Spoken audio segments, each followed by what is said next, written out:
आप लोग सब जानते हैं ऑनरेबल लेफ्टिनेंट गवर्नर ने डायरेक्शन दिया है कि वीकली प्रेस ब्रीफिंग्स हो और हम मीडिया के साथ इंटरेक्ट करते रहें ताकि आप लोगों को अपडेट मिले। सो इस वीक मैं आप लोगों को अपडेट देना चाहूँगी अबाउट द इनिशिएटिव जो हम लोगों ने technical education skill development mission ने स्टार्ट किया है in collaboration with higher education department. It is the establishment of skill centres. अगस्त में हम लोगों ने आपको तभी ब्रीफ किया था कि हम कॉलेजेस में स्किल सेंटर्स खोलना चाह रहे हैं। आइडिया ये है कि नेशनल एजुकेशन पॉलिसी के अंडर स्किल्स का बहुत बड़ा फोकस है और हम चाह रहे हैं कॉलेज में जो हमारे बच्चे हो वो जो भी अपना बैचलर्स ग्रेजुएशन करें उसके साथ साथ स्किल के भी कुछ they should learn some skills as well. इसीलिए पिछले साल हम लोगों ने पूरा कोशिश किया था कि सेक्टर स्किल काउंसिल के साथ हमारा कोलैबोरेशन रहे and I am very happy to say कि पहला बैच जो हमारे स्टूडेंट्स का है 689 स्टूडेंट्स 4 कॉलेजेस से उन्होंने पहला अपना बैच फर्स्ट सेमेस्टर में स्किल का पहला कोर्स कंप्लीट किया है। हम लोगों ने 15 स्किल सेंटर इस्टेब्लिश किए हैं अक्रॉस 4 कॉलेजेस और इस कॉलेज में हम लोग ने जीडीसी कारगिल का जो सांगू कैंपस है that is also included. Around 10 different skills हैं जिसमें ग्राफिक डिज़ाइनिंग है, पिकल मेकिंग है, ब्यूटी थेरेपिस्ट है, योगा इंस्ट्रक्टर है। सो इन सब स्किल्स में बच्चों ने बहुत इंटरेस्ट दिखाया। नेशनल एजुकेशन पॉलिसी के अंडर इन सब सारे स्टूडेंट्स को जो भी ये स्किल कोर्स कंप्लीट करते हैं उनको एक स्किल कोर्स के लिए 3 क्रेडिट पॉइंट्स मिलते हैं। तो आगे से हम एक्सपेक्ट करेंगे कि हर साल हर सेमेस्टर में बच्चे स्किल कोर्सेज लें, क्रेडिट्स अर्न करें और जो सर्टिफिकेट उनको मिलेगा स्किल कोर्सेज पे that will be recognise across the country. और एक और खुशी की बात है कि जीटीसी कारगिल का जो स्किल सेंटर है उन्होंने विंटर्स में ये नॉन स्टूडेंट्स के लिए भी ये स्किल सेंटर खोला है और इसमें अराउंड 47 बच्चों ने रजिस्टर किया है, 27 for graphic designing and around 26 for hand embroidery. So ये शॉर्ट टर्म ट्रेनिंग जो है जो अराउंड अप्रॉक्सीमेटली 3 महीने का होगा उसमें जो भी यूथ आए हैं उनको शॉर्ट टर्म ट्रेनिंग का सर्टिफिकेट मिलेगा और इंडस्ट्री में एम्प्लॉयमेंट या सेल्फ एम्प्लॉयमेंट के लिए it will be very beneficial. I also want to add क्योंकि हम यूथ की बात कर रहे हैं रिगार्डिंग स्कॉलरशिप्स। अभी आप लोगों को पता है बच्चों ने काफ़ी students had been applying for scholarship और उनके कुछ इश्यूज़ भी थे जो उन्होंने रेज़ किए थे सोशल मीडिया पे, कुछ मेरे को भी लेटर्स आए थे। सो मिनिस्ट्री ऑफ ट्राइबल अफेयर्स का जो स्कॉलरशिप पोर्टल खुला है वो अब फाइनली लास्ट एक्सटेंशन उनका 31 जनवरी तक का हुआ है।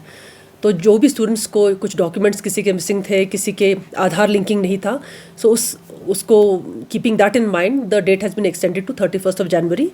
तो मैं रिक्वेस्ट करूँगी सब बच्चों से इसके बाद एक्सटेंशन पॉसिबल नहीं है तो अपने सारे डॉक्यूमेंट्स के साथ वो लोग रजिस्टर कर ले पोर्टल पे। मेरे डेटा के हिसाब से अभी तक अप्रॉक्सीमेटली 10,000 से ज़्यादा एप्लीकेशंस आए इस साल जो आई थिंक एक हाईएस्ट रिकॉर्ड है अभी तक का और हम एक्सपेक्ट करें कि अगले एक हफ्ते में कुछ और स्कॉलरशिप एप्लीकेशंस आएंगे। सोशल वेलफेयर डिपार्टमेंट की एक स्कीम जो है पेंशन रिलेटेड उसके बारे में भी मैं थोड़ा ब्रीफ करना चाहूँगी। लद्दाख में 2 पेंशन स्कीम्स हम लोग चला रहे हैं। एक गवर्नमेंट ऑफ इंडिया का है नेशनल सोशल असिस्टेंस प्रोग्राम और दूसरा हमारा स्टेट का है ISSS के under. So national social assistance programme के अंडर 8,000 अप्रॉक्सीमेटली 8,000 लोगों को हम बेनिफिट देते हैं पेंशन का, जिसमें ओल्ड एज, विडो पेंशन और पर्सन्स विद डिसेबिलिटी। और जो हमारा स्टेट स्कीम है ISSS उनमें भी सिमिलरली हम लोग ओल्ड एज लोगों को, women in distress need not be widow, they can be separated, divorcee or any woman in need or persons with disability. So हम लोगों का NSAP के अंडर बेनिफिशरीज अप्रॉक्सीमेटली 8,000 हैं और 10,000 हमारे जो बेनिफिशरीज हैं वो स्टेट स्कीम ISSS में हैं।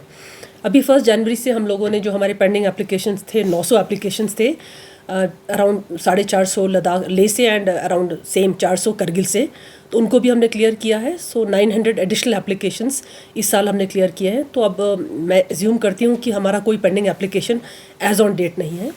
अगले फाइनेंशियल ईयर में अगर और एप्लीकेशंस आएंगे तो उनको भी कंसिडर किया जाएगा। अप्रॉक्सीमेटली अभी हमारे 19,000 बेनिफिशरीज हैं अंडर दीज 2 पेंशन स्कीम्स।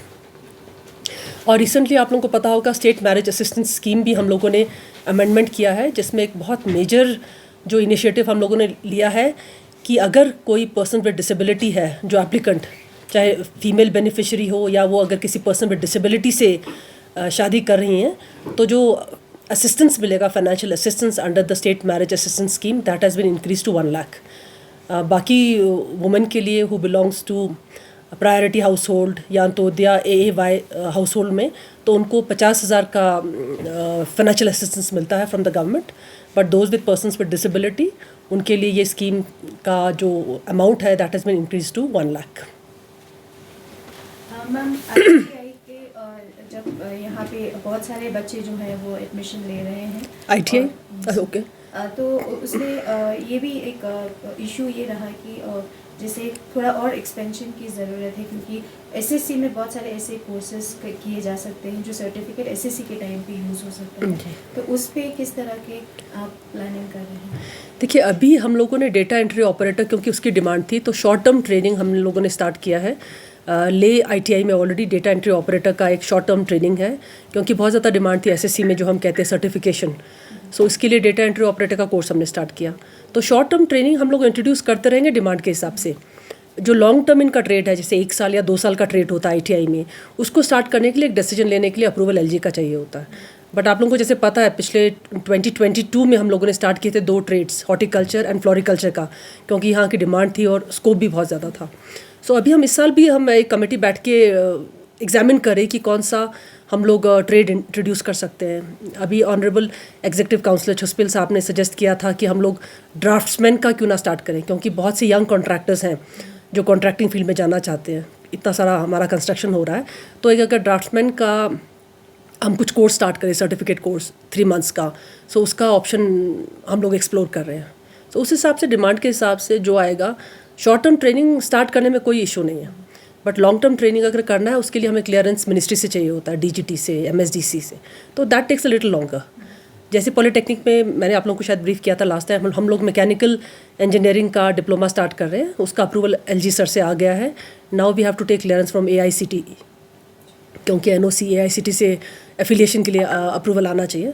सो वो अगर वो हो जाएगा तो पॉलिटेक्निक ले में मैकेनिकल इंजीनियरिंग का कोर्स स्टार्ट होगा। जी मैम, अभी इसमें सोलर का भी था उसी बिल्डिंग में, तो मैम उसका कब शुरू होगा? क्योंकि बहुत सारे लोग इंटरेस्टेड है, जिस तरह पोटेंशियल बहुत है लद्दाख में सोलर को लेके, तो अभी भी कम बच्चों का बहुत एडमिशन आ रहा है और पूछ भी रहे, कम लोग इंटरेस्ट दिखा रहे, तो उसको किस तरह से लोगों में अवेयरनेस किया जा सकता है, क्योंकि काफ़ी लोग इंटरेस्टेड भी हैं। देखिए सोलर का कोर्स जो यहाँ पे NSTI ने स्टार्ट किया है, that is a national skill training institute, government of India का इंस्टीट्यूट है, जिनको हम लोगों ने स्पेस दिया है पॉलिटेक्निक ले में, ताकि वो वहाँ से कोर्स स्टार्ट करें।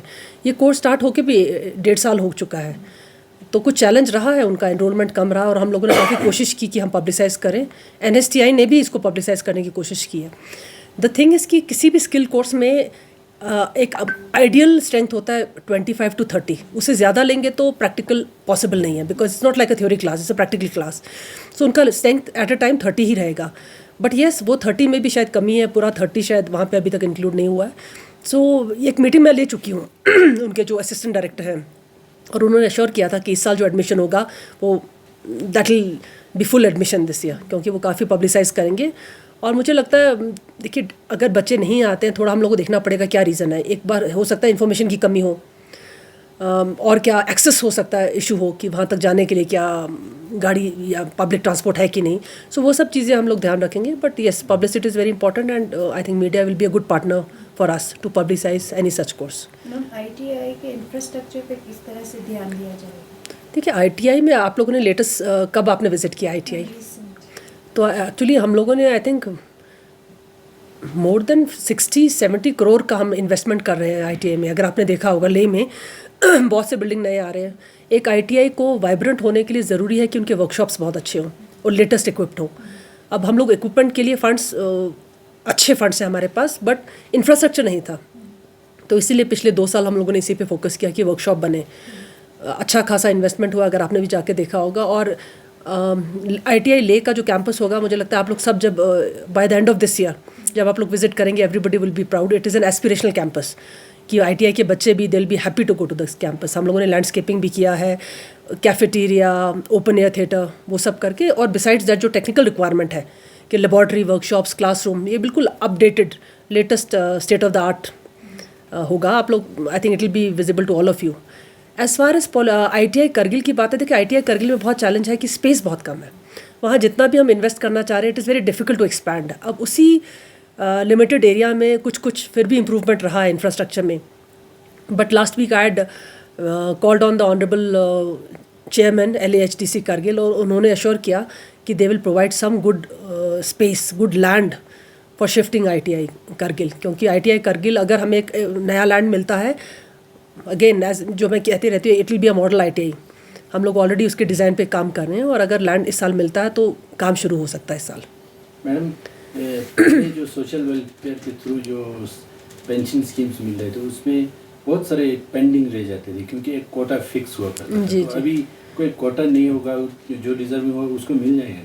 देखिए, पहले ऐसा था कि कोटा फिक्स होता था थोड़ा JNK के साइड से भी, क्योंकि JNK is a big state, तो वहाँ पे लद्दाख के लिए कुछ कोटा रखा जाता था, और नेशनल लेवल पे तो कोटा रखा हुआ है अभी भी। बट हम लोगों ने नेशनल लेवल पे भी बात की है, क्योंकि एज आई सेड की 2 स्कीम्स हैं हमारे। नेशनल सोशल असिस्टेंस प्रोग्राम के अंडर लद्दाख के लिए कोटा रखा हुआ है। मिनिस्ट्री से जब भी हमने बात की, उन्होंने कहा कोई इशू नहीं है, हम कोटा बढ़ा देंगे, बट अभी तक कोटा बढ़ा नहीं है। लेकिन क्योंकि हमारा स्टेट स्कीम है और administration is very welfare conscious, तो इस बार जो हमारे 900 एप्लीकेशन है वो सारे क्लियर हो गए। तो स्टेट बजट से जो भी नए बेनिफिशरीज आ रहे हैं, हम उनको स्टेट बजट में डाल रहे हैं। बट हम लोग फिर भी नेशनल लेवल पे भी हम लोगों ने रिक्वेस्ट किया है कि कोटा इंक्रीज़ हो, क्योंकि कोटा इंक्रीज़ होने की ज़रूरत है।